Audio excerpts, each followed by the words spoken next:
So for about 1,400 years, millions of people have been praying to achieve this specific status, Right. a status that history books claim was just completely retired after four men.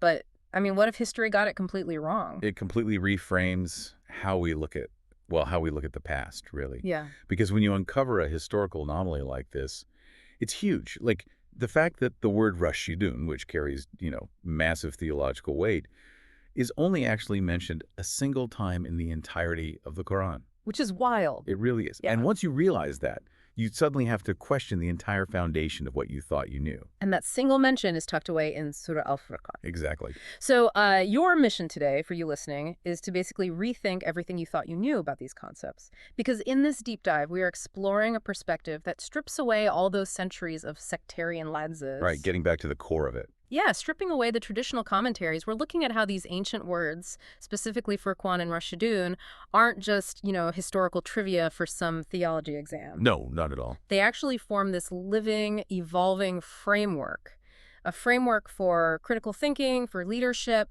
and for adapting to completely new realities in your own life today. And to do that, to really get there, Mm-hmm. we have to stop looking at these words as static nouns or like historical VIP titles. Right. Yeah. We have to start understanding them as dynamic actions.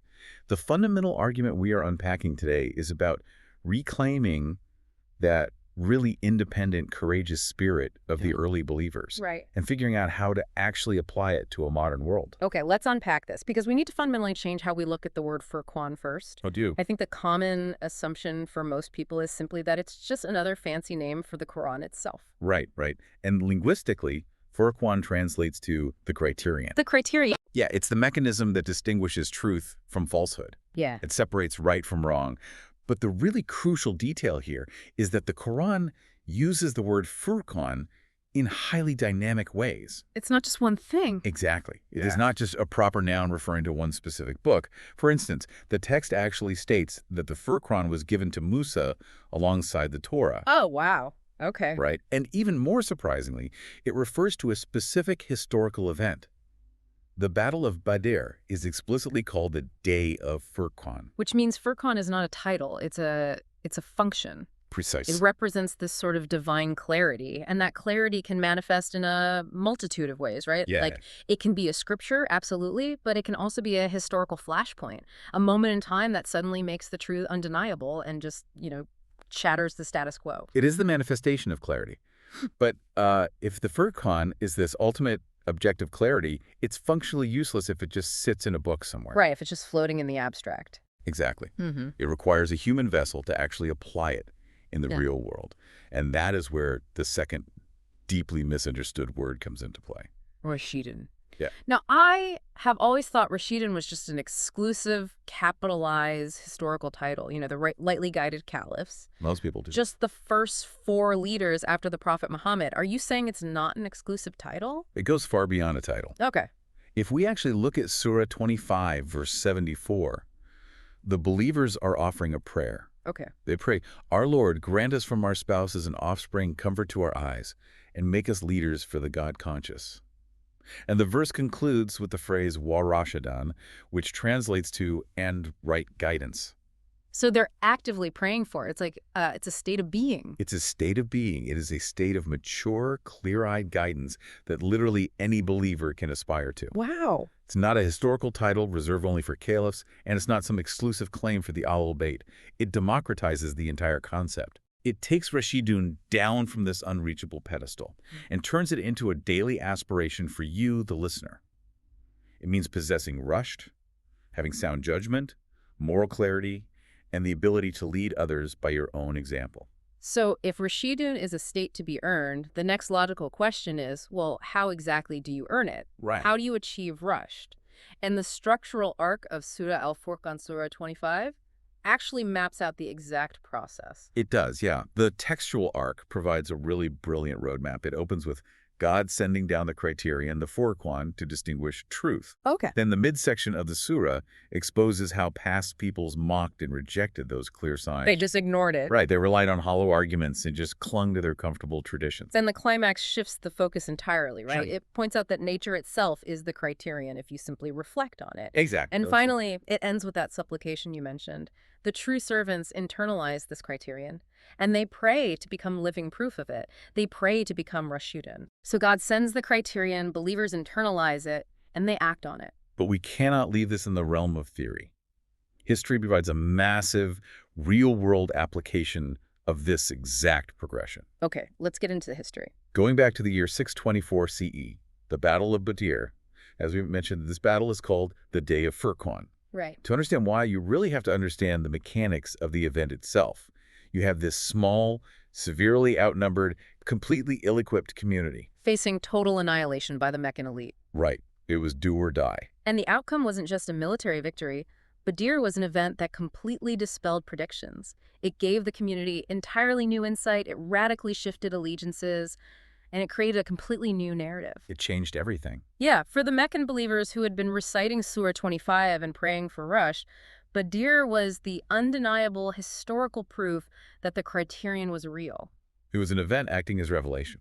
And to help us truly grasp the world-upending shock of Badr today, there is a brilliantly unexpected modern analogy we can look at from the sources. Oh yeah, this is my favorite part. We can compare the mechanics of the Battle of Badr in 624 CE to the Rumble in the Jungle in 1974. Muhammad Ali versus George Foreman. Exactly. The parallels are stunning when you look at the raw data. At Badr, the early Muslims were at a 3-to-1 numerical disadvantage. In the boxing ring, Muhammad Ali was a 7-to-1 underdog. Right. And Foreman was considered completely invincible. And beyond the numbers, look at the nature of the conflict. Yeah. At Badr, you had an essentially unarmed group facing a heavily armed professional military force. Yeah. In 1974, you had Foreman's devastating, historically unmatched power punches going up against Ali's seemingly suicidal rope-a-dope strategy. At Badr, the pagan elite confidently predicted total victory. It was a foregone conclusion in their minds. Yep. In 1974, the media literally predicted Ali's funeral. They genuinely thought he was going to be killed on live television. But in both of these historical moments, you have a strategy that looked from the outside like losing. But it was actually a masterclass in shifting the paradigm. Ali leaning on the ropes, absorbing terrifying blows, exhausting Foreman. It looked like absolute defeat right up until the exact moment it became a knockout victory. Which brings up the real question, right? Why use this boxing analogy? What does this mean for the listener today? Right. And I think it comes down to how paradigms shift. It reminds me of the transition from Blockbuster to Netflix. Oh, that's a good comparison. Yeah, for decades, Blockbuster's massive physical infrastructure, thousands of stores, thousands of employees, was its ultimate strength. Absolutely. But the moment digital streaming became viable, that exact same infrastructure became an anchor drowning the company. The rules of reality shifted overnight. If we connect this to the bigger picture, that is a perfect parallel. Yeah. Events like the Rumble in the Jungle or your Blockbuster example, they don't just decide the outcome of a single day or a single business quarter. Right. They redefine reality itself. The old models of power, whether that is wealth, numerical superiority, or physical brute strength, suddenly fail. A completely new insight emerges. And the aftermath of this shift is referred to as the auction of people. The auction of people. Man, that is a heavy, unsettling phrase. It really is. It describes the total recalibration of loyalty, of value, and of leadership that happens after a world-upending event. Wow. When the old rules are broken, people are forced to decide where they stand in the new reality.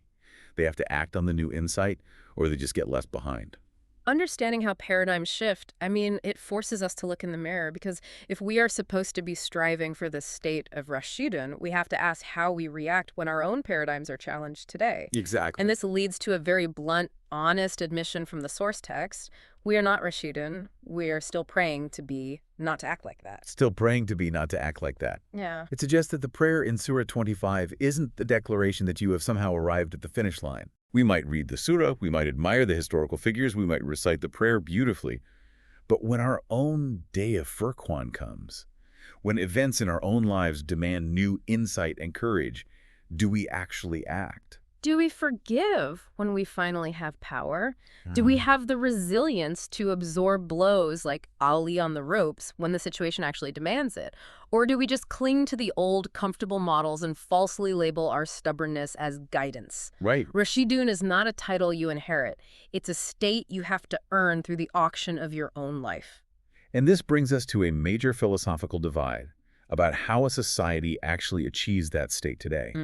There are fundamentally two different approaches to handling new realities. Right. And here is where I really want to push back on this whole idea of paradigm shifts. Okay, go for it. If we are supposed to reach this exalted state of Rashidun, and we know the early Muslims achieved it, shouldn't we just copy exactly what they did? Like, if society faces a brand new economic crisis in 2026, isn't strict, literal imitation of a ruling from 650 CE the safest bet? Why risk innovation when you have a historical blueprint? That is the exact tension that has defined this conversation for centuries. And it highlights two entirely different ways of viewing history. Okay. On one hand, you have the vision of the 19th century thinker Muhammad Abduh. His view was that to go forward, we must reclaim the rational, independent spirit of the early Muslims. The spirit, not just the actions. Right. He saw the original Rashidun as independent thinkers and argued we should use reason to engage with modernity, absorbing human gains as an evolution of the message. So really treating the intellect as a tool given by God to navigate new problems. Exactly. But contrast this with what is often termed the later Salafi inversion. Now, to be clear to you listening, we're just impartially outlining the philosophical mechanics of these historical movements. Absolutely. We're not endorsing a side, we're just analyzing how different methodologies process change. Right. So when we analyze the mechanics of this later movement, we see a desire to go backward. But crucially, they went backward by imitating the early Muslims' conclusions rather than imitating their methodology. Imitating the conclusions, not the method. That is a massive distinction. It changes everything. Right, because if you imitate the conclusions of a 7th century army, you basically bring a sword to a drone fight. Precisely. If a society faces a complex modern issue, like, say, artificial intelligence or global financial derivatives, and looks for a literal verbatim ruling from 14 centuries ago, it is physically impossible. Yeah. This approach uses historical texts primarily to reject reality. It elevates taqlid, which is blind imitation, to the highest virtue.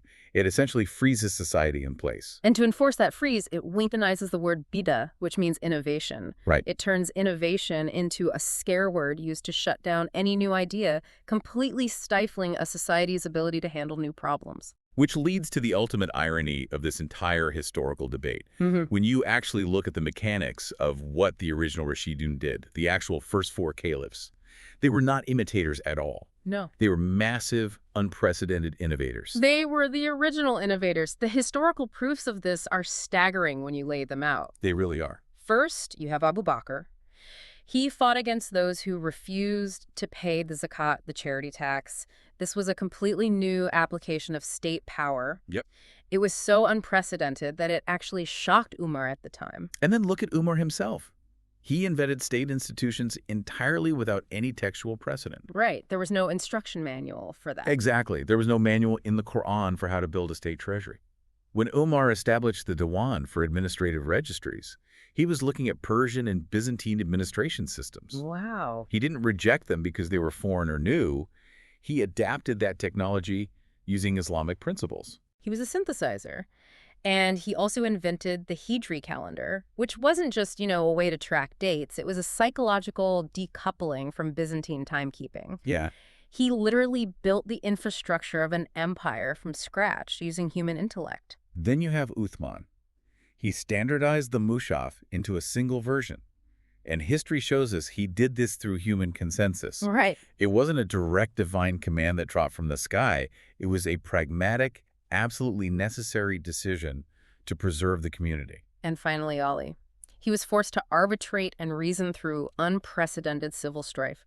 Muslims fighting Muslims on a massive scale. A completely new reality. Yeah, Ali couldn't just rely on rote citation because the situation was entirely new. He had to rely on ijtihad, independent reasoning, to navigate that chaos. So if they weren't just asking, what did the previous generation do? Yeah. What was their actual methodology? What were they asking? Yeah. The core question driving them was, what does justice require now? What does justice require now? Man, that completely changes the framework from imitation to critical thinking. The formula we extract from their actions is a combination of three vital components. First, ijtihad, which is independent reasoning. Okay. Second, shura, which is consultation with others. And third, fikawaki, which is the contextual understanding of the current reality. Right. You cannot apply a ruling if you do not deeply understand the specific reality of the moment you are living in. They absorbed the best of the civilizations around them and transformed them using the Furqan, the Criterion. Exactly. They were fearless in engaging with the world. But it is vital to note that this incredible era of unified, independent thinking was fleeting. Yeah, this period of Muslims being united under a single caliphate, the era of these four leaders, lasted for only about 30 years, from 632 to 661 CE. It is often idealized as the golden age of governance. Just 3 decades before the paradigm shifted again. There was a well-known prophecy by the Prophet Muhammad stating that the period of caliphate in his nation would be 30 years, and after that, it would become a kingdom, Wow. which is exactly what happened. After 661 CE, the unified system devolved into hereditary dynastic kingdoms, the Umayyads, the Abbasids, the Ottomans. Right. The concept of rushed as an earned state of moral clarity was replaced by unearned, inherited power. It really highlights how fragile, but also how extraordinary that 30-year window of true Rashidun spirit was. It really does. So, where does this leave you, the listener, today? As we wrap up this deep dive, let's distill the core takeaways for your own life. The path forward is very clear. If you are striving to achieve the state of Rashidun, the answer is not to aggressively cosplay the 7th century. Right. You are called to do three things. First, you must absorb human games. View science, ethics, psychology, governance, and economics as gifts from God achieved through human striving. Don't reject a modern world, engage it. Second, you need to see the message as an evolution. It's not that the divine truth itself changes, but that human understanding of it deepens and expands across time. We are meant to grow into it. And third, you must be an independent thinker. Be a responsible reasoner who consults both the tradition and the context of the modern world. We're not Rashidun yet, but we are much closer to it when we keep thinking, rather than claiming a historical title and shutting our brains off. Which brings us to a final thought for you to mull over. We talked about shura, the absolute necessity of consultation to achieve this state of clarity. Yeah. But consider the world we live in today. We have the internet. We have instant global connection. On paper, true shura should be easier than ever before in human history. We can consult with millions of minds instantly. But does it actually work that way? That is the pebble in your shoe for today. Does this hyper-connected digital age actually facilitate true consultation? That's a good question. Or do the algorithms that govern our feeds deliberately create echo chambers that actively destroy our capacity for rushed? If the ultimate goal is to become a living Furqan, a criterion that can clearly distinguish truth from falsehood, are the digital models of knowledge you rely on every single day actually blinding you to the reality of the present moment? A really profound question to leave you with. You might need your own personal rumble in the jungle just to shake those algorithmic models loose. Thank you so much for joining us on this deep dive. Keep questioning, keep seeking clarity, and we will catch you next time.